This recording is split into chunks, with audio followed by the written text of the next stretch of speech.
Jesus, nosso querido Pai, queremos te agradecer pela bondade, pela misericórdia do Senhor, de estar nessa noite em nosso meio.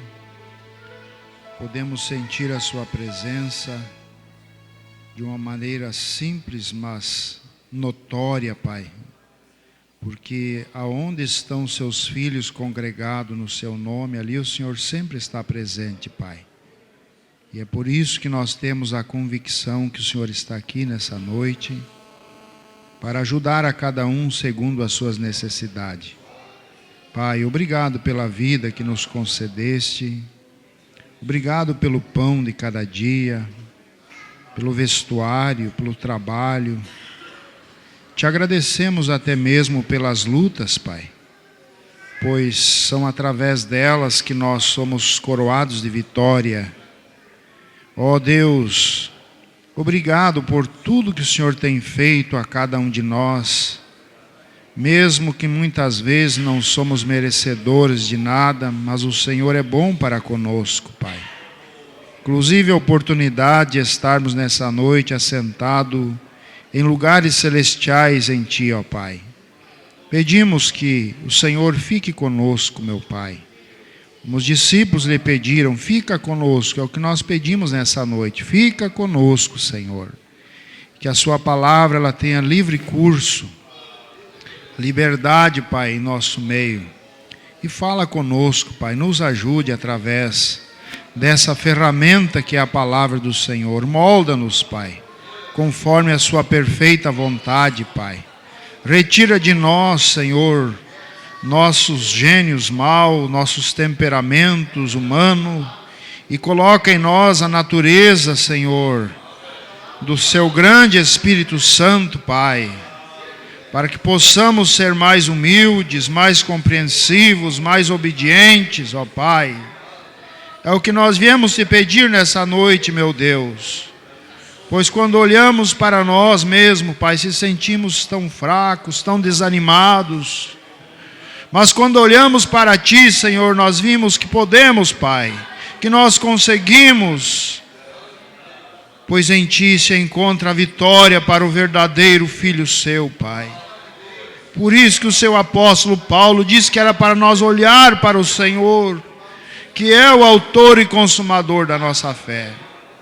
Perdoa os nossos muitos pecados, Pai, nossas fragilidades. Somos tão falhos, tão débeis, mas estamos confiados não em nossas qualidades pessoais. Estamos confiados, Pai, é naquele sangue que está ali no propiciatório, intercedendo por cada alma, Pai. Oh, se não fosse aquele sangue, se não fosse a misericórdia do Senhor que se renova todas as manhãs, nenhum conseguiria subsistir, ó Pai. Ninguém conseguiria enfrentar a ira do Senhor. Mas, Pai, olha para nós, não com olhar de ira, mas olha com esse olhar de misericórdia, como o Senhor olhou para Adão ali no jardim, meu Deus. O Senhor continua o mesmo Deus. Olha para a Tua igreja, para a Tua noiva, Senhor, com esse olhar de misericórdia, meu Deus. Oh, Jesus, nós não estamos aqui nessa noite, ó Deus, simplesmente por estar, mas estamos aqui é porque o Senhor nos tem chamado. E nós confiamos nessa chamada, Pai. Nos ajude, meu Deus, em nome do Senhor Jesus Cristo. Amém, amém. Boa noite, irmãos. Deus abençoe a cada um, em nome de Jesus Cristo. Como nós sempre falamos, mais uma vez, pela graça, pela misericórdia de Deus, nós estamos aqui, né? Amém? Vamos ler a Bíblia Sagrada de imediato. Eu quero ler com vocês no livro de Coríntios, capítulo 11. Coríntios 11.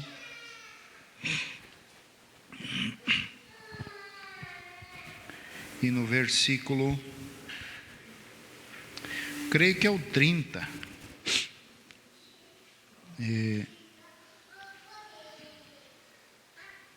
Coríntios 11, versículo 30. É aquele da ceia ali, né? O ato da ceia. Comprei uma Bíblia nova aqui, então às vezes me atrapalho, né?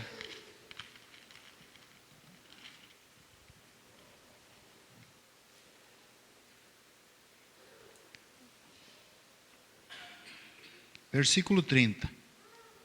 A escritura vocês já sabem, essa da ceia, né? De cor e salteado. Diz aqui no versículo 30, ele disse: por causa disso há entre vós muitos fracos e doentes, e muitos que dormem. Você observou isso? Porque há entre vós muitos fracos e doentes, e muitos que dormem. Agora, no livro de Efésios, lá no capítulo 5 e versículo 14. Efésios 5 e 14. Paulo disse: pelo que diz, desperta tu que dormes, e levanta-te dentre os mortos, e Cristo te esclarecerá. Amém? Pode se assentar, que Deus acrescente as bênçãos sobre a sua palavra.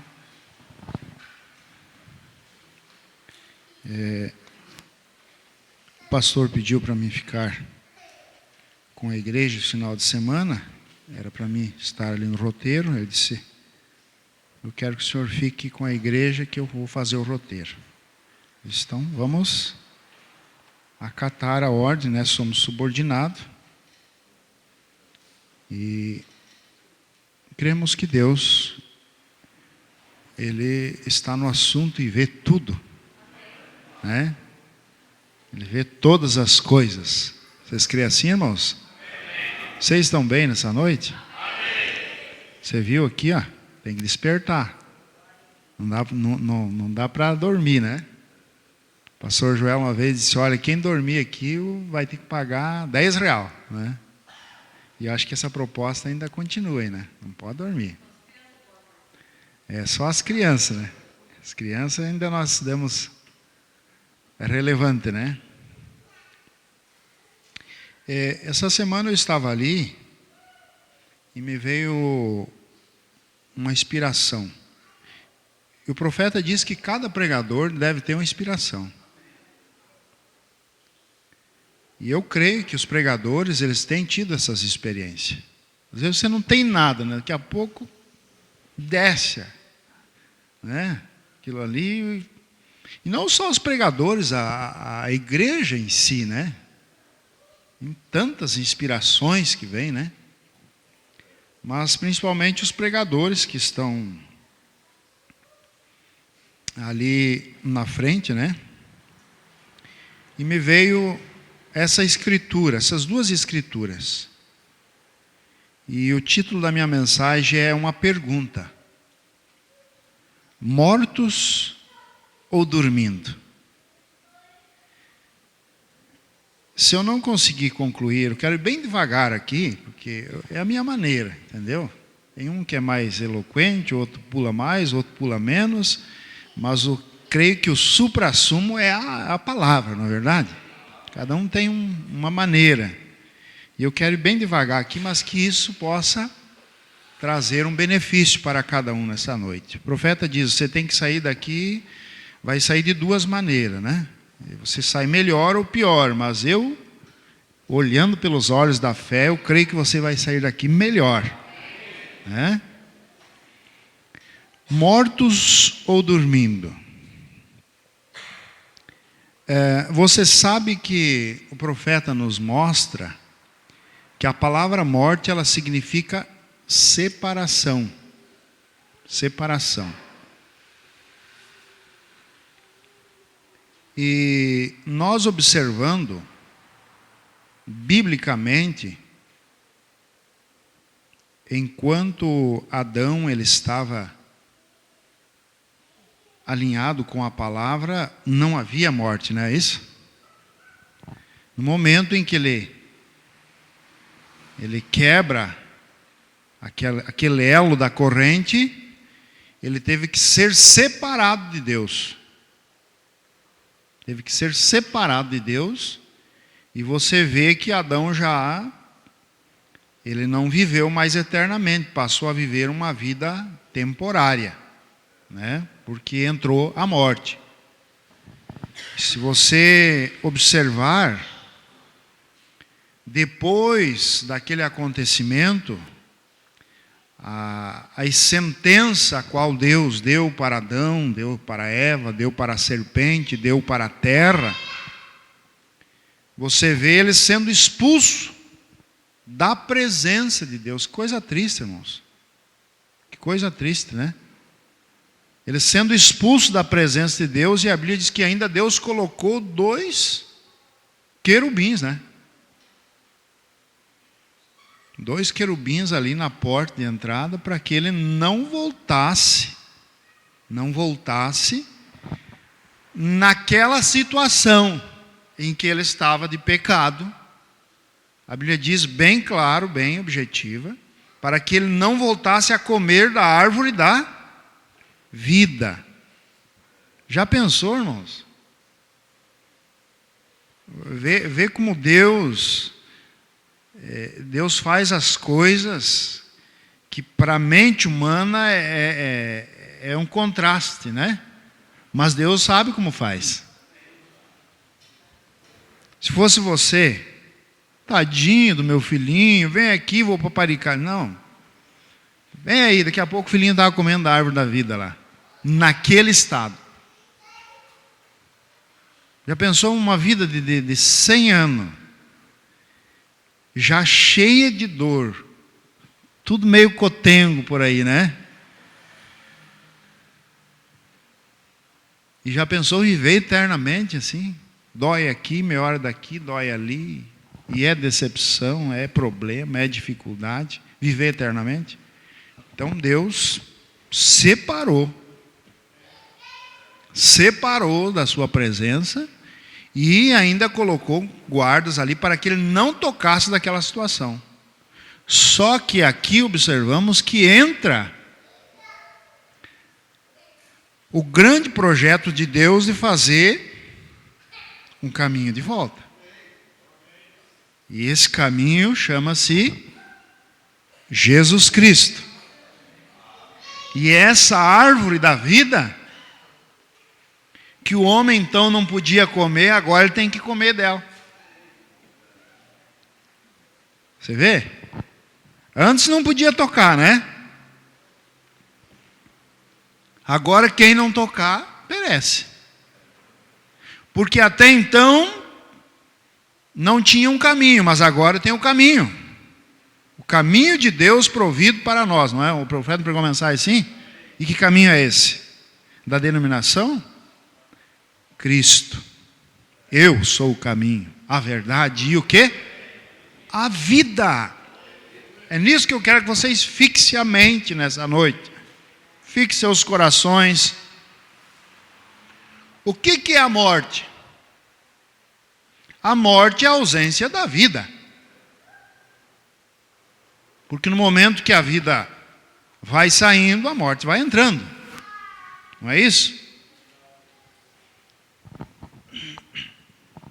Agora nós vimos 2 escrituras aqui. Paulo, como eu aprendi do Senhor é o que vos ensinei. Não é isso? No versículo 23. Não é isso? Ele tinha aprendido de quem? De Jesus, né? O que eu aprendi, eu vos ensino aqui. E ele vem falando, e quando chega, e ele estava, em que dia que ele estava? Ele estava num dia especial de ceia, com a igreja, reunido com a igreja. E ele manda fazer aquele exame, examine-se, pois o homem é assim, e nós encontramos então, ele chamando a atenção, porque há Porque há entre vós muitos fracos e muitos doentes e muitos que dormem. Tu vê? São 3 coisas. 3 coisas. Porque se você observar a fraqueza, às vezes ela é derivado de uma doença. Mas nem sempre também é a doença. Porque se você se privar de comer por um período, você se privar de tomar água, você se privar de algumas coisas, você vai ficar fraco, não é isso? Até mesmo um jejum, ele enfraquece a carne, a Bíblia diz, né? Para que o espírito ele fique forte. Mas eu quero que vocês vão observando, vamos devagar aqui, vocês estão compreendendo? Não terminemos hoje, nós temos tempo amanhã, mas eu quero que vocês saiam daqui porque a palavra é a nossa arma. É a nossa arma. Então, fracos, há pessoas fracas. Mas como que pode ter pessoas fracas na igreja? Paulo está falando aqui num sentido espiritual. Não é a questão carne. Há muitos fracos. Mas a pessoa não tem a revelação da mensagem? Tem a revelação da mensagem.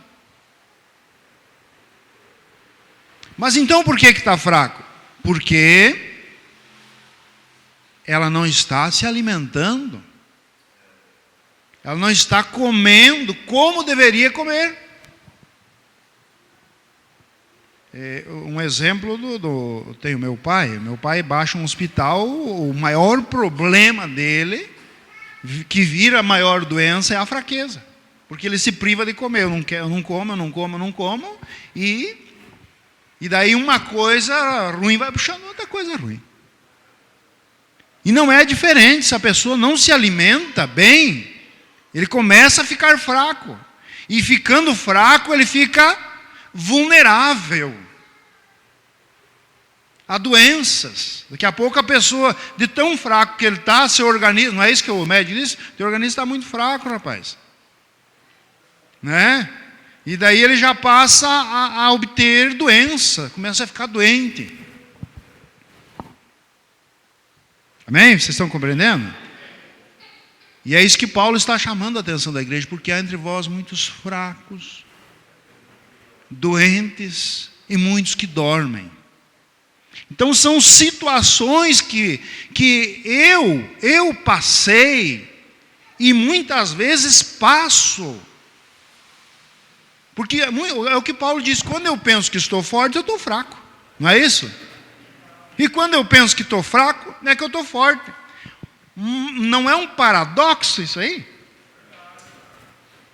Não é um paradoxo? Quando nós pensamos, agora sim, eu estou bem crentaço, né? Nem preciso orar muito. Eu conheço de cor e salteado. Olha, nem precisa ir muito nos cultos, porque cada vez que eu vou lá, os pregadores citam aquelas mesmas escrituras lá de Coríntios 11 e de São João. E isso eu já... você se achou fortão? Aí que você está fraco. E quando você pensa, Senhor, tenha misericórdia de mim, me ajuda, sou um pobre coitado, me dá força. Não é assim que nós oramos? E nós vamos ao poste, humilhamos e viemos no culto de oração e buscar força, e viemos no sábado e viemos no domingo e há uma busca constante, porque nós pensamos que estamos fracos. E aonde que você está ficando forte? Por isso que Paulo disse, quando eu penso que sou forte, eu sou fraco. E penso que quando eu estou fraco, é aí que eu estou forte. Amém? Vocês estão compreendendo, né? Agora, se você observar Efésios 5 e 14, É isso que nós lemos, né? Pelo que diz: desperta, tu que dorme, e levanta-te dentre os mortos. Você vê que há duas classes: uns mortos e outros dormindo. Agora, nesse dia que Paulo estava falando em Coríntios 11, ele estava falando para a igreja. E você vê, ele mostrou 3 estágios, mas não estavam mortos. Agora aqui, ele vem falando, a santidade cristã é oposta aos costumes dos gentios, porque há 2 classes: o verdadeiro cristão e o ímpio. E aquele que está separado de Cristo, ele está morto. Mas aquele que está em Cristo, esse tem a vida. Porque estar em Cristo é estar vivo. Por isso que o Pedro disse: olha, para onde que nós vamos? Se só tu tem palavras de vida. Ali estava a árvore da vida. Ali estava a fonte da vida. Para onde que nós vamos correr? Se lá, eu vou lá, tem morte. Eu vou lá, tem morte. Eu vou lá, tem morte. Porque toda a palavra, toda a interpretação, o profeta diz, do homem, ela gera morte. E todas as descobertas que o homem, a própria ciência faz, ela traz o quê? Morte. Leia a mensagem Sabedoria versus Fé, você vai entender. Ah, mas fizemos uma grande descoberta. Mas vai observar. A luz elétrica, olha que descoberta, que coisa boa trouxe. Mas trouxe morte também. Não é assim? Agora Deus não, Ele é a fonte da vida. Ele é a fonte da vida.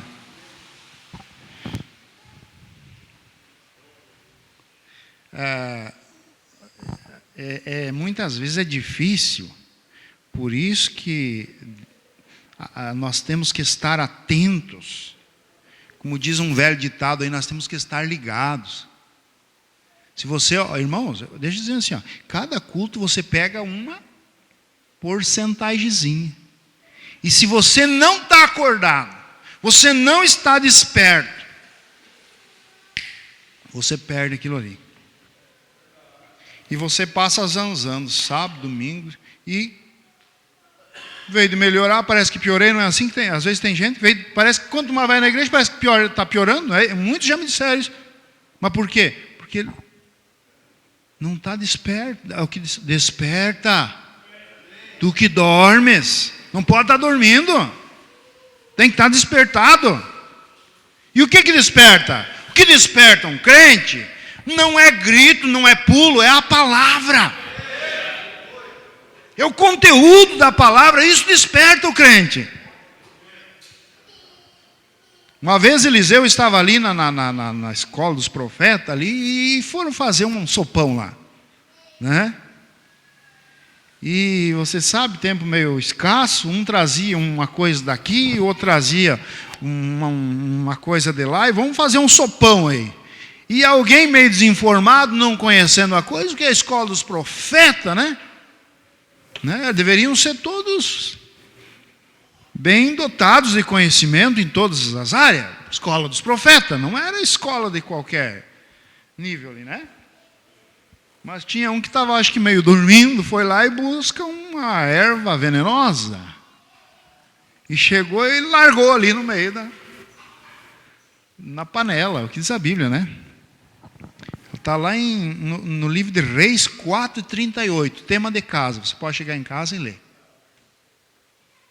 E quando alguém olhou que caiu aquilo lá, alguém que não estava dormindo, olhou e disse: tem morte na panela. Tem morte na panela. E Eliseu, o profeta, estava ali. Vamos jogar tudo fora, isso aí, vamos virar essa panela, vamos começar. Não. Tem um jeitinho. Traz um punhado de farinha de lá. Pegou um punhado de farinha. Agora vocês podem comer. E o que significa a farinha? A palavra. Tudo que os homens tinham colocado ali, um traz é bom, outro traz é bom, outro traz é bom, essa interpretação é boa, isso é bom. Daqui a pouco alguém traz uma lá que é morte. Então faltou o quê? O remédio que cura, o que sara, o que dá vida, o que extermina com o veneno, o antídoto. O que é? A palavra. E Eliseu colocou ali a palavra, o profeta colocou a palavra e terminou com a morte. Amém? Há duas formas. Estou dizendo que nós vamos devagar aqui, não sei quanto que dura, mas vamos lá. Há duas formas de morte, o profeta diz. A morte natural e a morte espiritual. Né? A morte natural e a morte espiritual. Agora, numa parte da Bíblia, diz que tem que morrer para poder viver. É um paradoxo, né? Tem que morrer para poder viver. E o profeta diz, e o grande problema da igreja, muitas vezes, é que a igreja não quer morrer. E se não morre, não pode viver.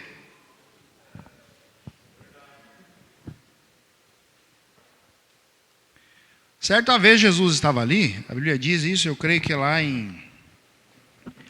Vamos ver se eu acho a escritura, até marquei aqui. Acho que é Mateus 8:22. Jesus estava lá com os seus discípulos. A Bíblia diz que chegou os escribas, olha os homens inteligentes. Os escribas e mais uns fariseus ali. Vamos ler? A Bíblia é maravilhoso ler a Bíblia, né? 8:22. Olha o que diz aqui. Ó. Como devemos seguir a Jesus? Se ele é a árvore da vida, tem um método para nós seguir. É o caminho, tem um método. E Jesus, vendo em torno de si uma grande multidão, ordenou que passassem para a banda da além. E aproximando-se dele, um escriba disse-lhe, mestre, aonde quer que fores, eu te seguirei. Olha que iniciativa, né? Que coisa. Mas é estranha as respostas que Jesus dava. Era estranha as respostas que Jesus dava. Olha aqui, ó. Mestre, onde quer que tu fores, eu te seguirei. Decidido, né? E Jesus olhou para ele e disse o seguinte: as raposas têm covis e as aves do céu têm ninho, mas o filho do homem não tem onde reclinar sua cabeça. Parece que é uma mensagem desanimadora, né? Para não seguir ele. Quer seguir é o seguinte: não tenho nenhum recurso aí. Agora continua lendo para você ver. E outro de seus discípulos disse-lhe: Senhor, permita-me que primeiramente vá sepultar meu pai. Jesus, porém, disse-lhe: segue-me e deixe os mortos sepultar os mortos. Não é um paradoxo? Uma vez chegou alguém, disse para o Mombrana, é o seguinte, eu posso usar a televisão? O Mombrana olhou para ele, pode usar, use. Saiu aquele, entra outro no escritório, e o diácono estava ali, junto, né? Irmão Brana, eu posso usar a televisão? Não use.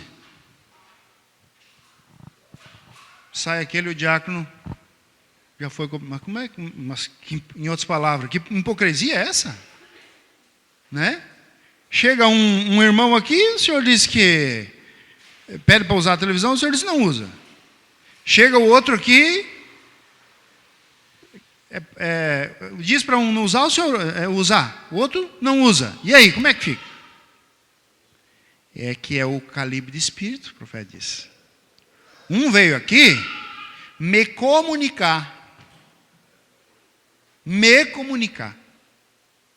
Mas ele já tinha televisão e já estava assistindo seus programas lá. O outro não tinha. E ele estava dependendo de uma resposta direta minha. Então eu disse para ele, não compre.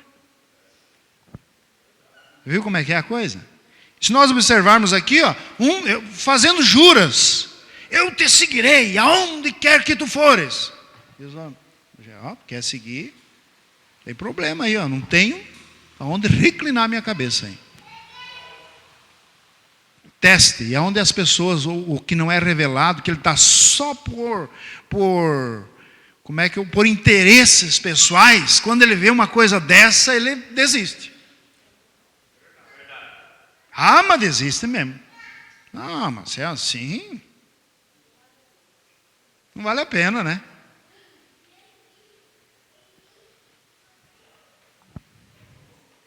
Se não dá do meu jeito, não sigo. Chega outro, olha, irmão, morreu quem ali? O pai dele. Olha o sentimento. E Jesus disse, tu segue. Deixa. Morreu mesmo. Está morto mesmo. O que quer com o defunto? Quem quer segurar um defunto 8, 10 dias em casa? Ninguém quer. Vai catingar, vai feder. Não é assim? Traduza isso no sentido espiritual para você ver. Tem muita coisa morta. Isso aqui é uma parábola, irmãos. Tem muita coisa morta e a pessoa tem que estar cuidando. Vai feder, vai dar problema. Segue a Jesus. Vem, segue-me, eu sou a vida. O caminho, a verdade e a vida. Deixa os mortos, eles se viram. Morto com morto, se entende. Se deteriora, você já foi no cemitério, você sabe como é que é, né? Amém? Vocês estão entendendo, né?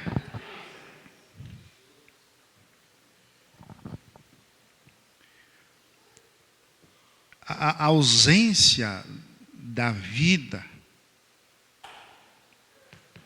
é o que traz a morte. Desperta, desperta, desperta, tu que dorme entre os mortos, e Cristo te esclarecerá.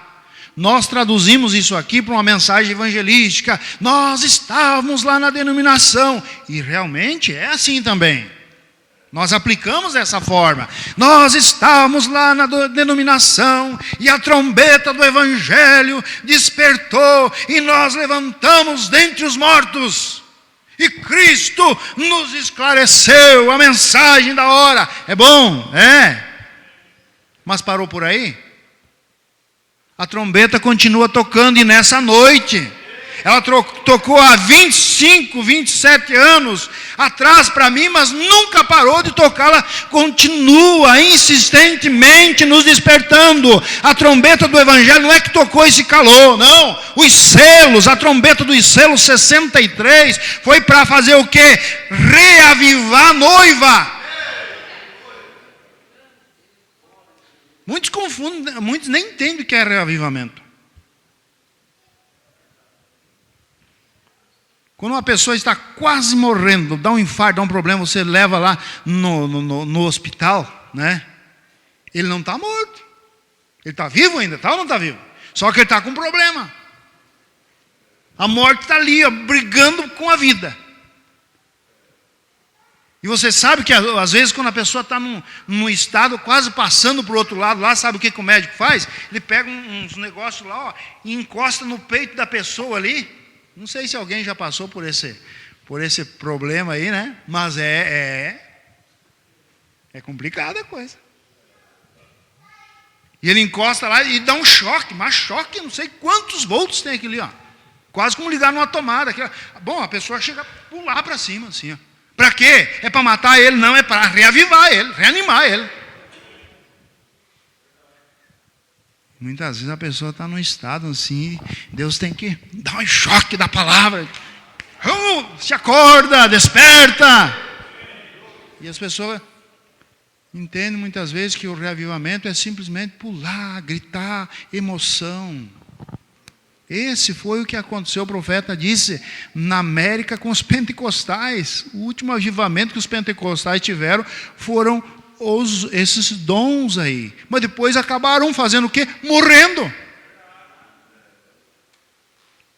Morrendo. Agora a noiva teve um avivamento. 7 selos. Eras das igrejas, 70 semanas de Daniel, adoção, a mensagem, cada dia ela vem nos avivando, né?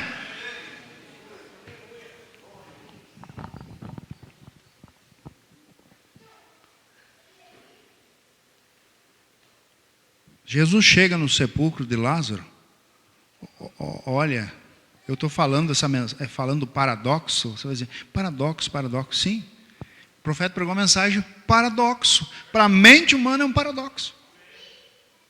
Parece que é, mas não é. O que significa isso? Jesus chega um homem morto há 4 dias. É isso que a Bíblia diz? 4 dias, a ciência já prova que ele está em estado de decomposição. Que 72 horas já começa. A Bíblia diz que ele cheirava mal, é isso, né? Eu quero ver a morte parar diante da vida. Porque a morte é a ausência da vida. Agora chega Jesus diante daquele túmulo, aquele homem estava morto para os homens no sentido literal, 16 elementos se descompondo. Mas Jesus disse, ele não está morto. Ele está dormindo.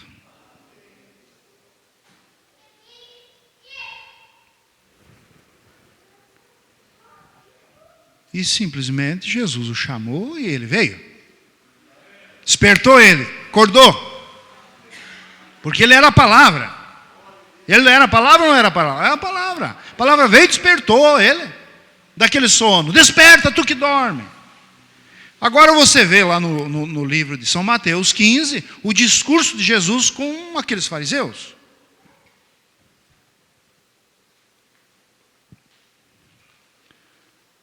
Chamando eles de morto. É o seguinte, ó, vocês são mortos. Um sepulcro e tudo bonitinho por fora, brilhando, mas por dentro, morto mesmo.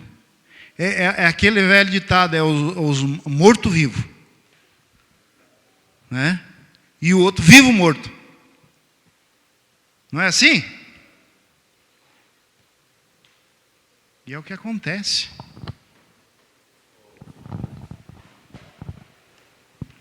Então Lázaro, na visão natural, ele estava morto, mas para Deus ele não estava morto, estava dormindo. Mas aqueles homens vivos, igrejeiros, pregadores, mas estavam com sua fé arraigada numa doutrina morta, já estava morta. Quem tinha a palavra da vida agora? Jesus. Para onde iremos nós, se só tu? Ele não falou assim, ó, o Senhor e mais o Anás, mais o Caifás, mais vocês. Ele não falou isso, mas só tu tens a palavra da vida eterna. Irmãos, se aqui não é muito bom, vai ali fora. Caatinga. Vai ali fora, vai ver onde não tem isso que vocês estão tendo aqui. Isso aqui produz vida. Isso aqui te desperta. Ah, mas não é muito bom. Vai lá fora então. Vai lá fora para ver como é que está lá.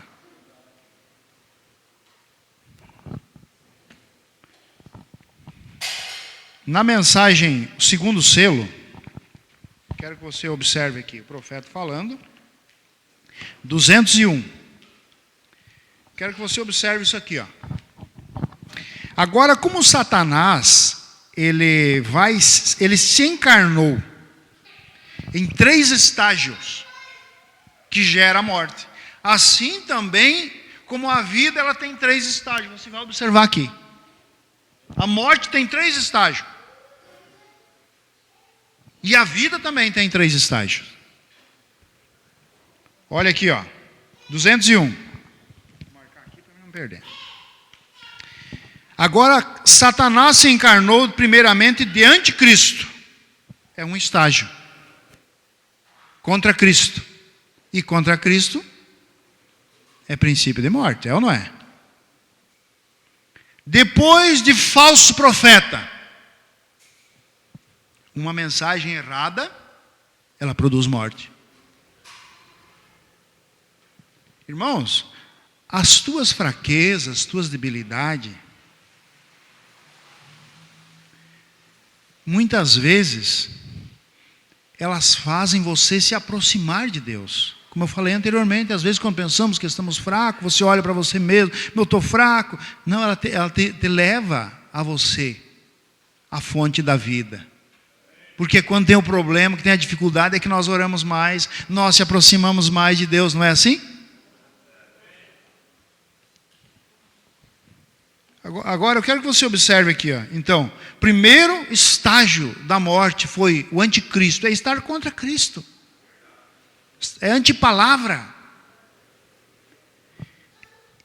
E recapitulando aqui, ó. As tuas fraquezas, os teus fracassos, os teus problemas não levam muitas vezes você à morte. Agora, uma mensagem errada, uma doutrina errada é morte na certa.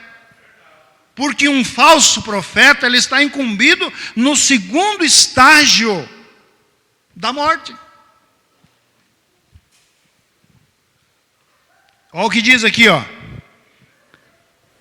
Primeiro ele se encarnou de anticristo. Segundo, falso profeta. Isso nos dias dos judeus é anticristo. A igreja primitiva, lá no início. Na Idade Média, tornou-se um falso profeta para o mundo. E agora, está vendo ali, com seu cálice de iniquidade. Agora, isso é para as eras da igreja agora. Mas não na era depois que a igreja for para o lar, ele se torna uma besta. Tu viu? Anticristo, a trindade de Satanás. Anticristo, falso profeta e besta. Que isso é o quê? A eficácia de Satanás, conforme João, capítulo 10, que é o trabalho dele, é roubar, destruir, matar. Você viu como é que é? É a trindade de Satanás. Oh, que coisa! Então veja, é a besta, e ele se torna o diabo encarnado. Você vai ver então lá, os Colossenses, eu acho, né? Ou Tessalonicenses. Você vai ver o diabo encarnado, a besta, em um homem. Aí nós poderíamos entrar aqui um dia desse, ver tudo certinho, detalhadamente ali. Faz tempo que nós não estudamos sobre isso, né? Segundo selo, deveríamos estudar. O Vicário Filidei, você vai ver o poder da besta. É o diabo encarnado, o próprio dragão vermelho, que é Roma. Oh, que coisa! Não consegue ver o que eu quero dizer? Aqui o profeta está chamando a atenção do tabernáculo Brahma. Brahma, você não está vendo o que eu quero dizer? É para despertar mesmo. Ó, que coisa! Ele está encarnado em seu povo. Então ele tem o seu povo preso pelo seu poder. É os chamados mortos-vivos. Andando, caminhando sobre dois pés, agindo, mas porém estão mortos. Porque a ausência de Cristo na vida deles leva a estar separado. E aí estão mortos. Vocês estão entendendo, irmãos? E ele diz mais aqui, ó. Preso pelo seu poder. O falso profeta profetizou e eles caíram exatamente nisso. Você viu que essa doutrina da Santíssima Trindade e todos os seus componentes doutrinários erigidos ali em 325 realmente matou.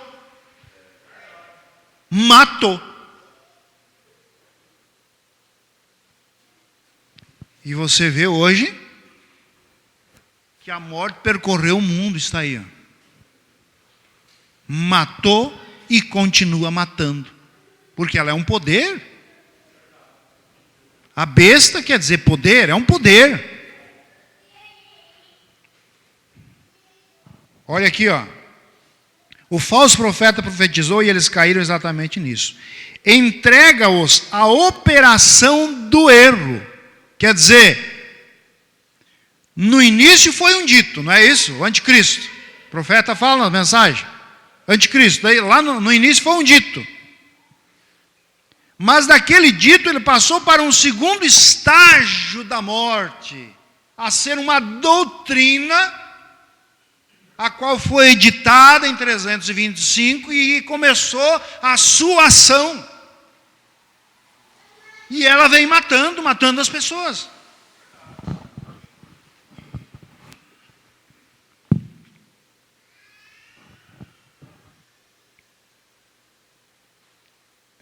E entrega-os à operação do erro para crerem numa mentira e serem julgados por ela. Porque o espírito da mentira, ele leva o quê? A morte.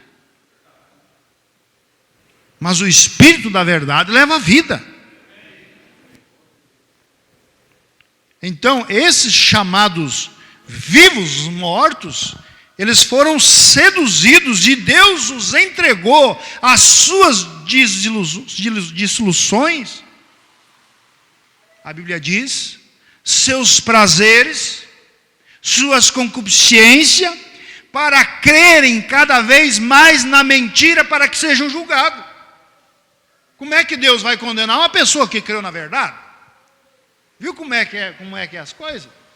Como é que Deus vai colocar uma pessoa no inferno se ela creu na verdade? Então, por eles rejeitar a verdade, automaticamente eles são conduzidos pelo espírito da mentira. Porque o profeta diz, há duas forças opostas. É Deus e o diabo. E não tem esse negócio assim da pessoa dizer, eu sou um pouco de um pouco do outro. Não tem, você é de um, é de outro. É duro de dizer, às vezes nós temos que vermelhar o rosto para até falar para as pessoas, mas é verdade, não tem meio Jesus, não tem meio céu, não tem meia salvação, não tem meio inferno, há um céu, há um Deus e há um diabo. E o profeta diz que Deus não faz meios cristãos também. Ah, meu Deus. O sistema doutrinário, irmão, mata. Irmãos, eu sempre digo, independente de qualquer situação que muitas vezes nós encontramos, mesmo aqui no tabernáculo, mas nós devemos agradecer a Deus, que Deus nos tem protegido de nós cairmos numa doutrina errada. Doutrina errada mata. pessoa assim, ó. Glória a Deus, aleluia, e canto, e prego, e oro, e morto. Porque a doutrina mata, o profeta diz a doutrina mata. E Deus nos tem protegido de doutrinas erradas. Olha só. E serem julgados por ela, negando a palavra, tendo aparência de piedade. Agora, Deus também opera em uma trindade. Numa trindade. Estranho, Deus opera numa trindade, sim. Justificação. Santificação. E o coroamento disso é o quê? É a vida de Cristo em vós. Esperança da glória. Porque a igreja primitiva, ela começou a agir na totalidade depois do Pentecostes. Porque são estágios da vida. Justificação. Você deu a entrada, deu um primeiro passo. A santificação, ela faz parte. Mas se não alcança o Espírito Santo, que é a vida de Deus em vós. Por isso que Paulo disse, agora é o seguinte: não vivo mais eu. Não vivo mais eu. Mas é quem que vive então, Paulo? É Cristo. É Cristo que vive em mim.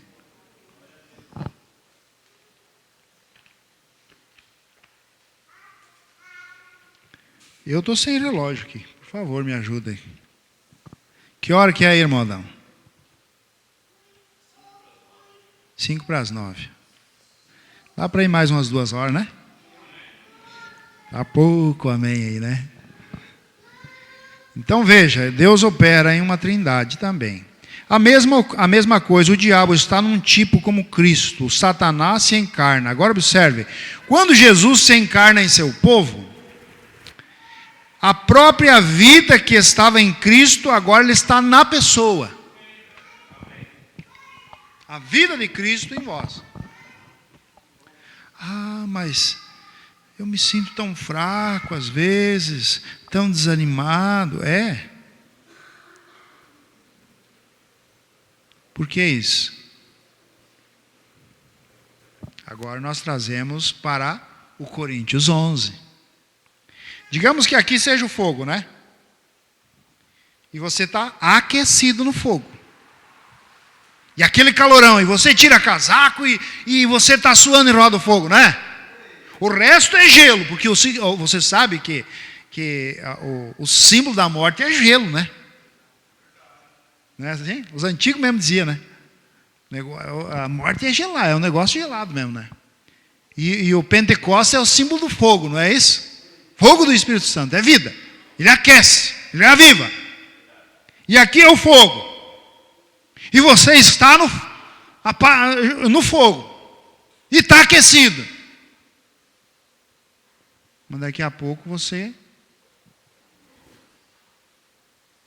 vai se afastando do fogo. O fogo mudou a sua temperatura? Ele continua o mesmo fogo. Mas por que para você mudou então? Você começou a tremer de frio. É porque você se afastou do fogo.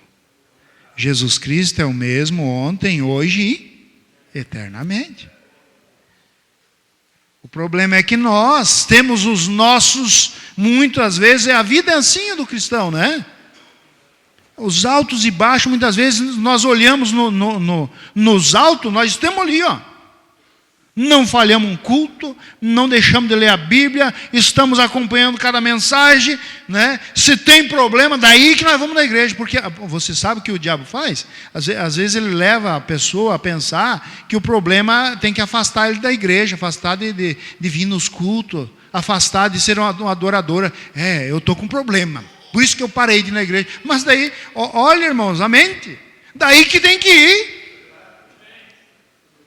Se está morrendo de frio, está congelado, está com problema, daí que vai se afastar do fogo? Daí que você tem que ir para a banda do fogo. Se está com problema, está com frio, está com dificuldade, vai na igreja. Chega aqui o fogo da palavra e você põe um pedido lá, você chega desanimado, pede para a igreja lá interceder por mim. E 1, 2, 3, 4, 5 e toda essa igreja ora. E a intercessão é um poder grande, irmão. A intercessão é poderosa.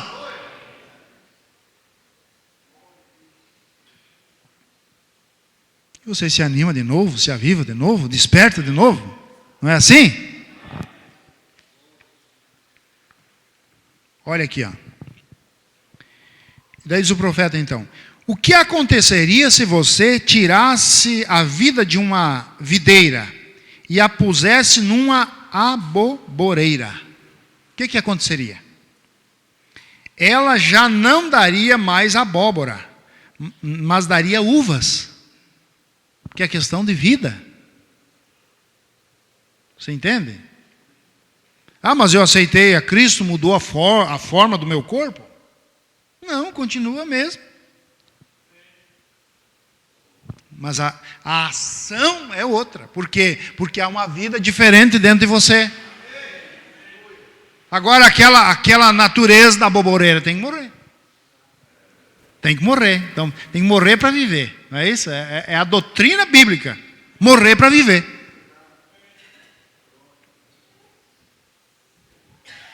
Portanto, nenhuma condenação. Eu não me canso. Essa escritura de Romanos 8 aqui, eu cito quase todos os cultos e onde eu vou. Porque é a chave, gente.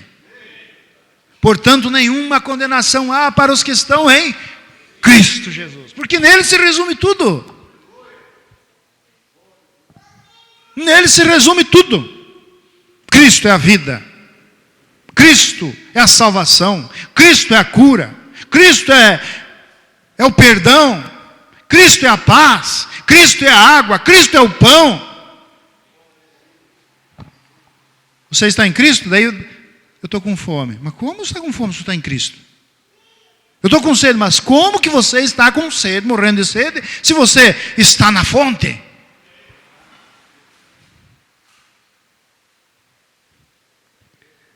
Meu Deus. E ele diz: já não daria abóboras, daria uvas. E se tirasse a vida de um pessegueiro e a pusesse numa pereira, ela daria pera, não daria pêssego. A vida diz o que é, está vendo? Quando houve pessoas que dizem que têm o Espírito Santo e negam a palavra, é questão doutrinária. Há algo errado. O Espírito Santo escreveu essa palavra. Como é que vai negar ela?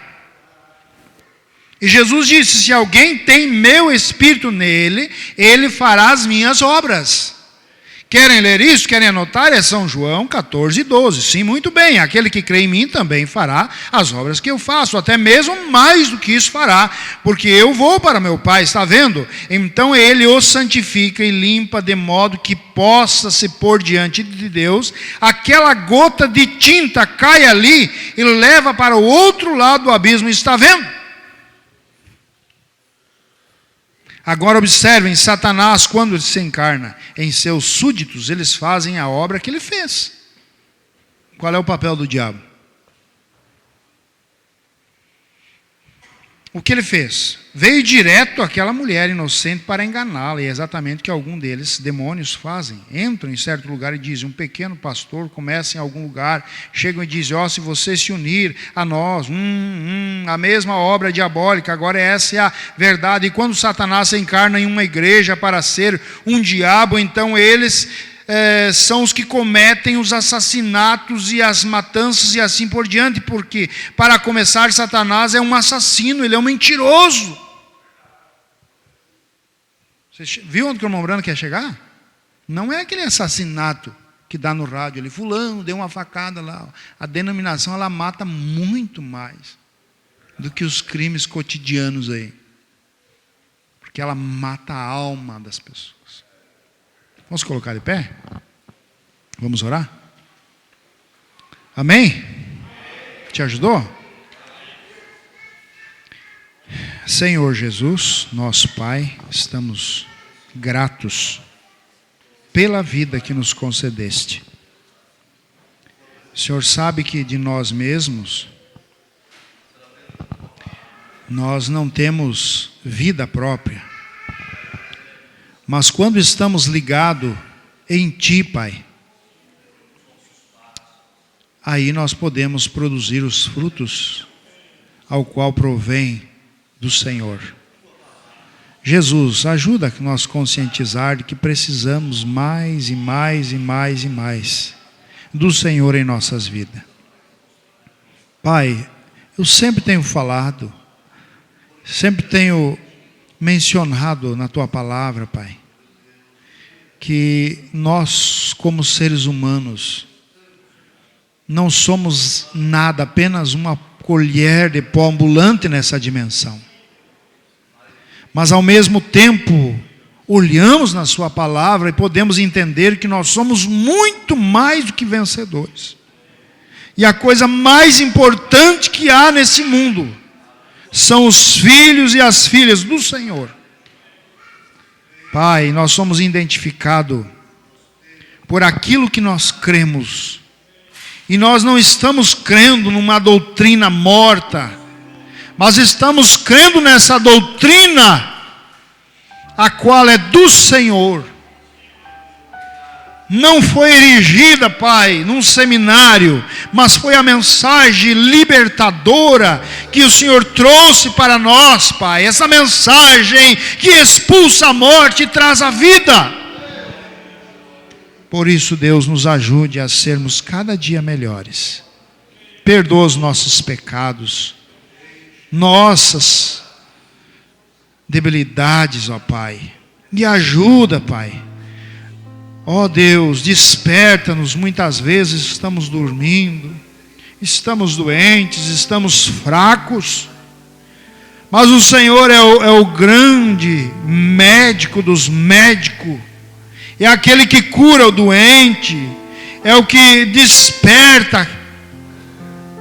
É o Senhor que nos entende nas nossas fraquezas. A Tua palavra diz. Por isso nos ajude cada dia mais, Senhor. Abençoa essa pequena igreja, Pai. Esses irmãos que têm, Pai, dado o seu tempo para ouvir a Sua palavra. Recompensa eles, Pai.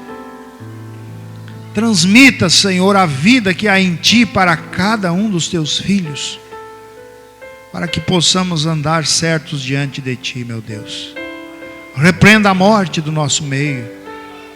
Toda a fadiga, toda a canseira espiritual seja banida. E que haja em nós, Pai, um desejo ardente de nós sermos melhores. Melhores pais, melhores mães, melhores irmãos. Que o amor divino possa sempre ser abundante em nossos corações. Esse amor fraternal, Pai, possa estar no meio da Tua igreja. Que possamos compreender a cada um nos seus estágios, nas suas fraquezas. E que possamos, ó Pai, ser entendidos também. E que possamos ajudar uns aos outros. E que possamos amar uns aos outros com o amor que o Senhor nos tem amado, Pai. Ensina nós termos paciência. Ensina, Pai, a nós entender, Pai, a cada um, meu Deus. Ajuda a Tua igreja, Teus filhos. No nome de Jesus Cristo, nessa noite, eu intercedo por cada um, Pai.